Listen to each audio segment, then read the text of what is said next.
청구서에 없는 기적, 월스트리트 의사의 심장을 뛰게 한 K 헬스케어. 서울, 2027년 가을. 뉴욕 맨해튼의 최고급 사립병원 엘리시움 메디컬의 응급의학과장 닥터 이사벨라 로시는 인천국제공항의 입국장을 빠져나오며 습관처럼 손목시계의 분침을 확인했다. 모든 것이 시간과 돈으로 환산되는 세계에서 살아온 그녀에게 한국에서의 시간은 그저 빨리 끝내고 돌아가야 할 비용에 불과했다. 이탈리아계 미국인인 이사벨라는 의료계의 철의 여인으로 불렸다. 그녀는 환자의 생명을 다루는 응급실을 가장 효율적인 비즈니스 모델로 운영하는데 천재적인 재능을 보였다. 그녀의 응급실은 뉴욕에서 가장 높은 수익률을 자랑했지만 동료들은 그녀의 등 뒤에서 환자가 아닌 청구서를 치료하는 의사라고 수군거렸다. 그녀에게 의술은 숭고한 사명이 아니라 냉혹한 현실이었고, 병원은 생명을 구하는 자선단체가 아닌 이윤을 창출하는 기업이어야 했다. 그런 그녀가 지구 반대편의 낯선 나라, 한국을 찾은 것은 두 가지 이유 때문이었다. 하나는 서울에서 열리는 아시아 태평양 응급의학 컨퍼런스의 기조연설자로 초청받았기 때문. 다른 하나는 그녀의 유일한 골칫거리이자 아픈 손가락인 딸 소피아를 만나기 위해서였다. 예일대를 우수한 성적으로 졸업하고도 월스트리트의 로펌 대신 서울의 한 어학원에서 영어를 가르치고 있는 딸. 이사벨라는 소피아의 선택을 잠재력의 낭비이자 현실 도피라고 생각했다. 그녀의 머릿속에 각인된 한국은 여전히 낡은 흑백 사진 속 전쟁의 폐허와 저임금 노동자들이 쉴 새 없이 미싱을 돌리는 공장의 이미지에 머물러 있었다. 그런 곳에서 자신의 귀한 딸이 인생을 허비하고 있다는 사실을 도저히 용납할 수 없었다. 엄마, 한국은 엄마가 생각하는 그런 나라가 아니에요. 와서 직접 보세요. 얼마나 역동적이고 따뜻한 곳인지. 수화기 너머로 들려오는 딸의 목소리에 이사벨라는 콧방귀를 뀌었다. 따뜻함, 역동성, 그런 비계량적인 감성들이 대체 무슨 가치가 있다는 말인가. 그녀는 이번 방문을 통해 딸에게 현실의 냉혹함을 일깨워주고 하루빨리 이 비효율적인 나라에서 벗어나 뉴욕으로 돌아오게 만들 작정이었다. 그래서 내가 말한 역동적이고 따뜻한 모습이 고작 이거니? 이사벨라는 인파로 발 디딜 틈 없는 명동 거리를 둘러보며 노골적으로 비아냥거렸다. 현란한 네온사인, 귀를 찢는 K-팝, 그리고 정체 모를 음식 냄새. 그녀의 눈에 비친 명동은 그저 혼돈과 소음으로 가득 찬 거대한 시장 바닥일 뿐이었다. 엄마, 제발 편견을 버리고 좀 둘러봐요. 이 활기 좀 봐. 사람들이 얼마나 생명력 넘치는지. 소피아는 애써 웃으며 엄마의 팔짱을 꼈다. 모녀의 재회는 시작부터 삐걱거렸다. 이사벨라의 모든 말에는 날카로운 가시가 돋쳐 있었고, 소피아는 그 가시를 애써 모른 척하며 서울의 좋은 점을 보여주려 안간힘을 썼다. 이게 바로 요즘 서울에서 가장 인기 있는 길거리 음식이래요. 꿀타래인데 한번 먹어봐요. 소피아가 명주실처럼 가느다란 꿀타래 한 뭉치를 이사벨라의 입에 넣어주려는 순간 끔찍한 일이 벌어졌다. 꿀타래에 들어있던 견과류 가루가 문제였다. 소피아는 자신이 땅콩에 치명적인 아나필락시스 쇼크를 일으키는 체질이라는 사실을 까맣게 잊고 있었다. 엄마나 수미. 소피아의 얼굴이 순식간에 새파랗게 질리며 목을 움켜쥐었다. 그녀의 눈은 공포로 가득 찼고 온몸이 가늘게 떨리기 시작했다. 이사벨라의 심장이 쿵 하고 바닥으로 떨어졌다. 수천 번의 응급 상황을 겪은 베테랑 의사였지만 눈앞에서 쓰러지는 딸의 모습에 머릿속이 하얗게 비어버렸다. 소피아, 정신 차려. 누가 119 좀 불러줘요. 구급차, 앰뷸런스. 이사벨라의 절규는 수많은 관광객들의 소음 속에 파묻혔다. 그녀의 눈에는 세상의 모든 것이 느린 비디오처럼 흘러갔다. 딸의 파래지는 입술, 점점 약해지는 숨소리. 그 순간 그녀의 머릿속을 지배한 것은 의사로서의 사명감이 아니라 딸을 잃을지도 모른다는 원초적인 공포였다.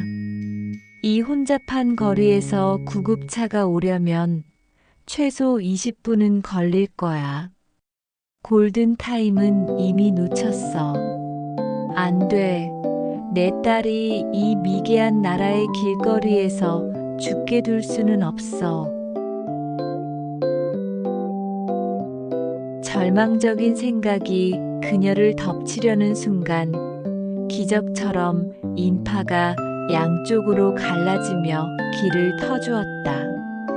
사이렌 소리와 함께 119 구급차가 불과 5분도 되지 않아 그녀의 바로 앞에 멈춰섰다.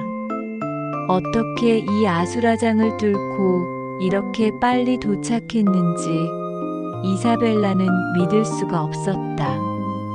구급차에서 내린 2명의 구급대원은 침착하고 신속했다. 그들은 소피아의 상태를 빠르게 확인하고 산소 마스크를 씌우고 에피네프린 자동 주사기를 허벅지에 꽂았다. 이사벨라가 뉴욕에서 사용하는 최첨단 장비에 비하면 소박해 보였지만 그들의 움직임에는 한치의 망설임이나 군더더기가 없었다. 수백, 수천 번 반복 훈련을 통해 몸에 각인된 듯한 완벽한 프로토콜이었다. 환자 보호자분, 가장 가까운 대학병원 응급실로 가겠습니다. 진정하시고 함께 타세요. 구급차는 서울의 복잡한 도심을 고개하듯 질주했다. 이사벨라는 창밖을 스쳐 지나가는 낯선 풍경을 보며 자신이 지금 거대한 시스템의 일부가 되어 움직이고 있다는 기묘한 감각에 휩싸였다. 그들이 도착한 곳은 서울의 한 대형 대학병원 응급실이었다. 토요일 저녁의 응급실은 전쟁터를 방불케 했다. 하지만 그 혼잡함 속에는 이상한 질서가 있었다. 의료진들은 분주하게 움직이면서도 소리를 지르거나 당황하는 기색 없이 각자의 역할을 수행하고 있었다.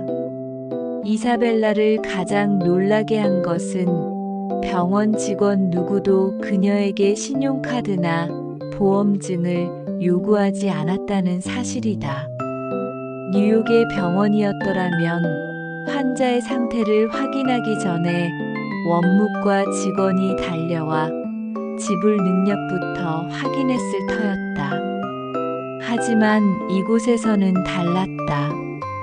소피아는 응급실에 도착하자마자 곧바로 전문의에게 인계되었고 각종 검사와 처치가 일사천리로 진행되었다. 제가 환자의 어머니이자 뉴욕에서 온 응급의학 전문의입니다. 환자의 상태에 대해 설명해 주시죠. 이사벨라는 자신의 권위를 내세우며 소피아의 담당 의사에게 다가갔다. 자신을 김민준이라고 소개한 젊은 의사는 잠시 그녀를 쳐다보더니 정중하지만 단호한 목소리로 말했다. 어머님 심정은 충분히 이해합니다. 하지만 지금은 저희 의료진을 믿고 밖에서 기다려주시는 것이 환자를 위해 최선입니다. 환자 상태가 안정되는 대로 제가 직접 자세히 설명해 드리겠습니다. 그의 눈빛에는 자신의 실력에 대한 확신과 환자에 대한 책임감이 서려 있었다. 이사벨라는 순간 할 말을 잃었다. 그녀는 그저 낯선 나라의 젊은 의사에게 딸의 운명을 온전히 맡긴 채 차가운 복도 의자에 주저앉을 수밖에 없었다. 기다리는 시간 동안 이사벨라는 응급실의 풍경을 관찰했다. 술에 취해 실려온 노숙인, 교통사고를 당한 아이, 복통을 호소하는 노인.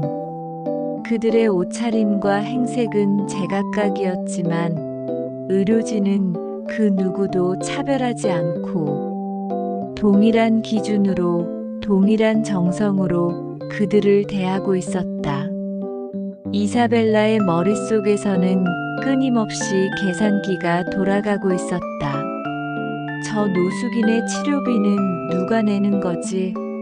저 아이의 부모는 제대로 된 보험이 있을까? 이 병원은 도대체 어떻게 수익을 내는 거지? 그녀가 평생 믿어왔던 의료 시스템의 모든 원칙이 이곳에서는 통용되지 않는 것처럼 보였다. 시간이 얼마나 흘렀을까? 닥터 김이 피곤한 기색으로 그녀에게 다가왔다. 따님은 이제 괜찮습니다. 조금만 늦었으면 정말 위험할 뻔했습니다. 지금은 중환자실에서 안정을 취하고 있고 내일이면 일반 병실로 옮길 수 있을 겁니다.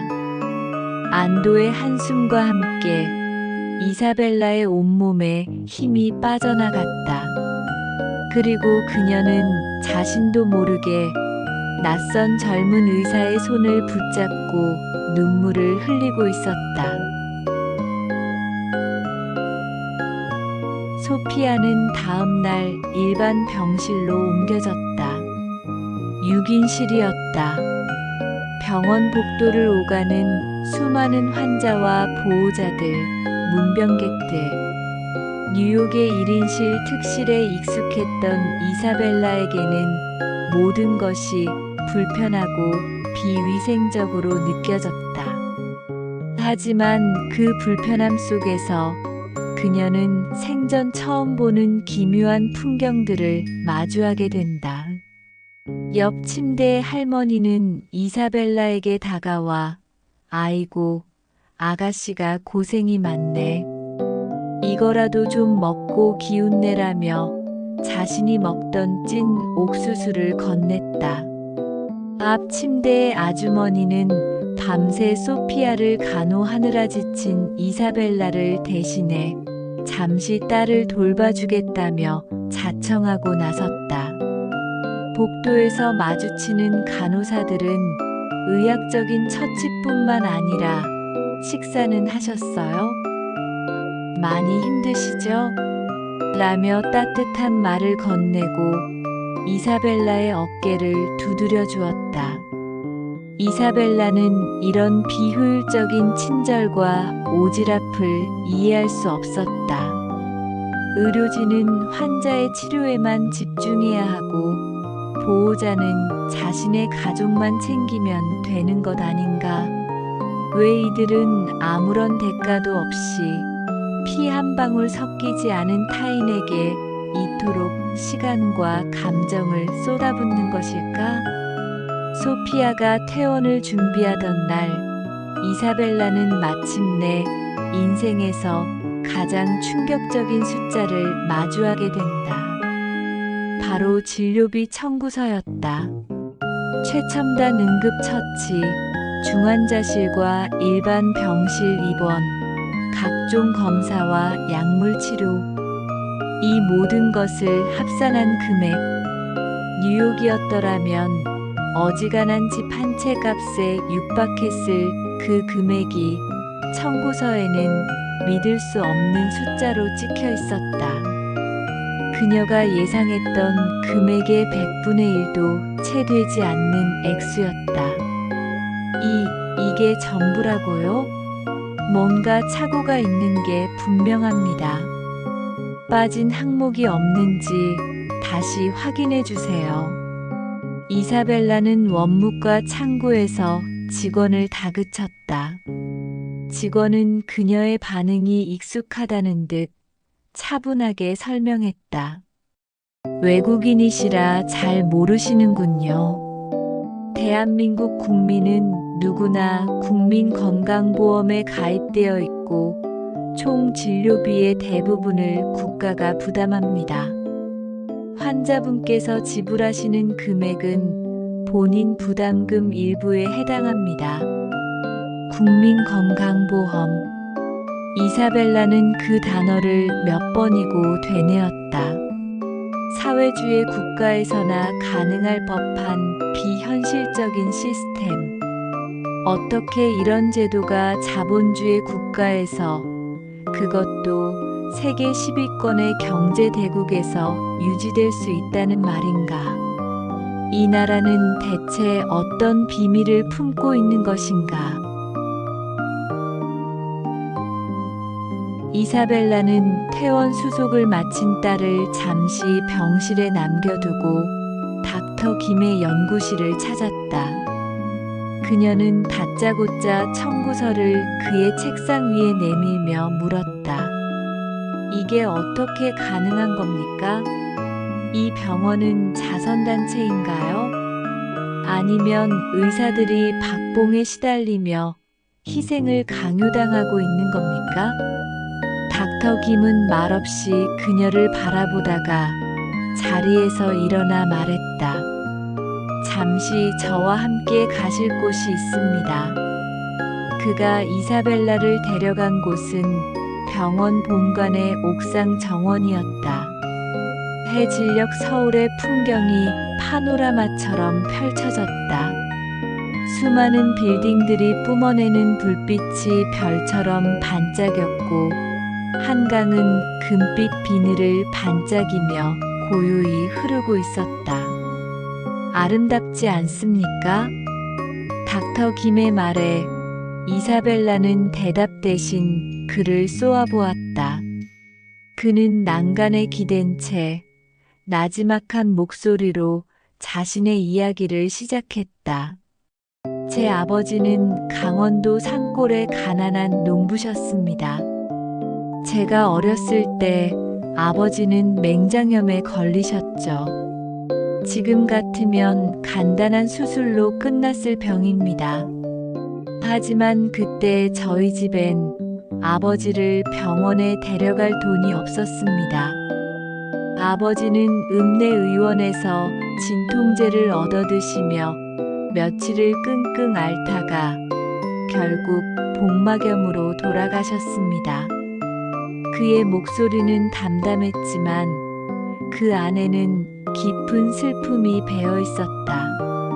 저는 그때 결심했습니다. 다시는 이 땅에서 돈이 없어서 치료받지 못하고 죽는 사람이 없게 만들겠다고. 저뿐만이 아니었습니다.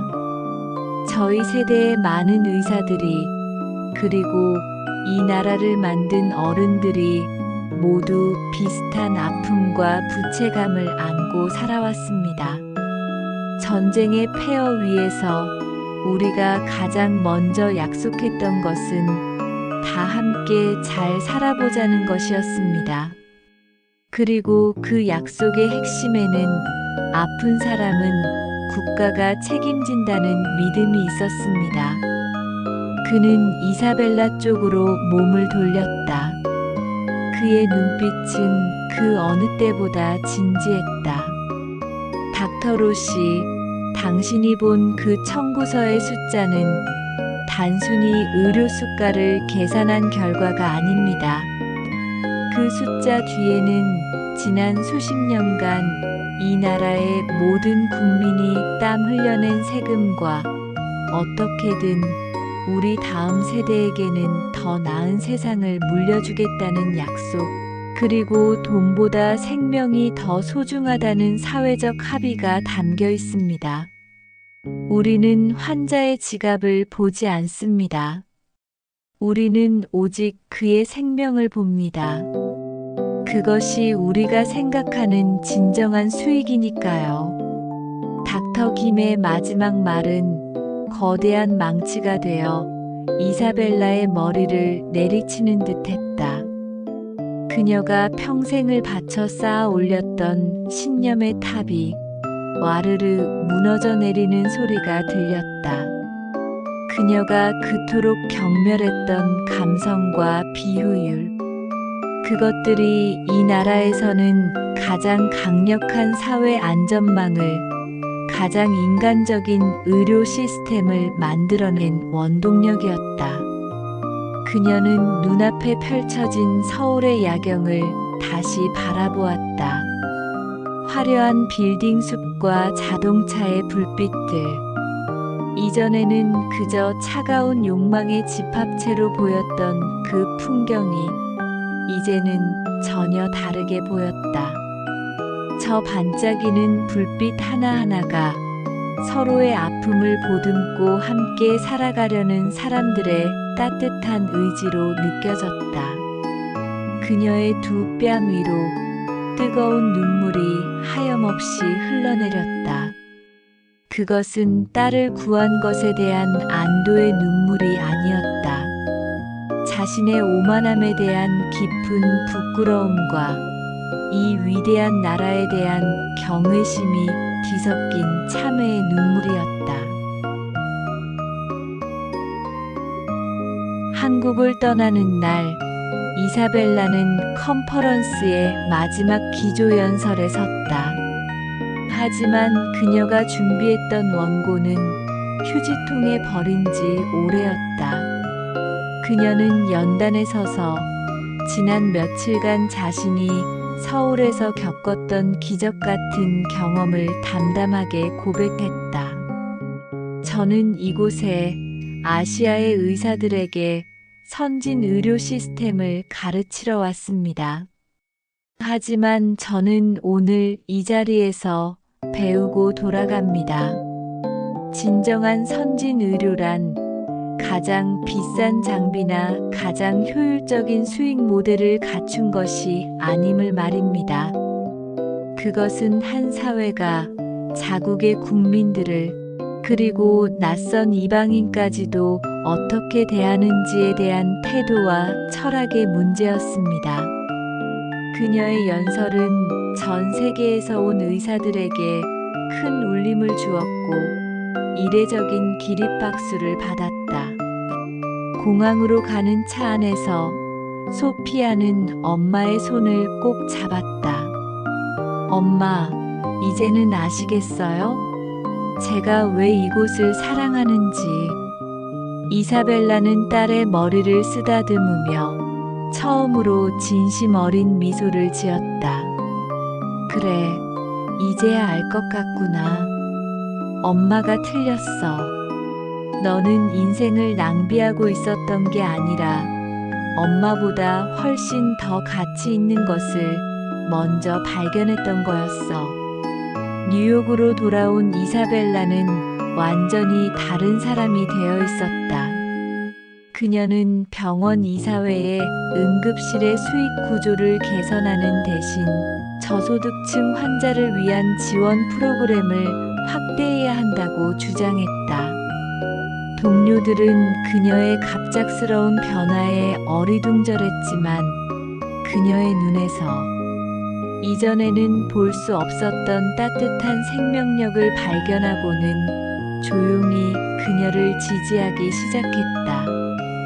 그녀의 책상 위에는 이제 각종 경영 지표 대신 서울에서 가져온 작은 기념품 하나가 놓여 있었다. 닥터 김이 선물한 병원 옥상 정원의 작은 조약돌이었다. 그녀는 힘들고 지칠 때마다 그 돌을 만지며 서울의 야경과 한 젊은 의사의 목소리를 떠올렸다. 우리에게 진정한 수익은 생명입니다. 몇 달 후 뉴욕 타임스 매거진에는 닥터 이사벨라 로시의 이름으로 쓴 장문의 칼럼이 실렸다. 칼럼의 제목은 이러했다. 내 딸이 서울에서 죽을 뻔했다. 그리고 나는 그곳에서 의사로서 다시 태어났다. My daughter almost died in Seoul. It was there I was reborn as a doctor. 칼럼은 그녀가 직접 겪은 대한민국 의료 시스템의 경이로움을 상세히 기술하며 미국 의료계에 대한 날카로운 성찰과 질문을 던졌다. 우리는 언제부터 환자가 아닌 숫자를 치료하게 되었는가? 가장 부유한 나라에서 가장 비싼 의료비를 내면서도 우리는 왜 가장 아픈 사람들을 길거리로 내몰고 있는가? 어쩌면 우리가 잃어버린 해답이 우리가 무시했던 지구 반대편의 작은 나라에 있는지도 모른다. 이사벨라는 이제 더 이상 철의 여인이 아니었다. 그녀는 서울의 한 병원에서 청구서에는 결코 적혀 있지 않았던 기적, 즉 사람을 향한 따뜻한 연대라는 가장 위대한 가치를 발견했다. 그리고 이제 그녀의 남은 의사로서의 삶은 히포크라테스 선서의 가장 첫 구절을 가장 뜨거운 심장으로 다시 증명해내는 여정이 될 것이었다.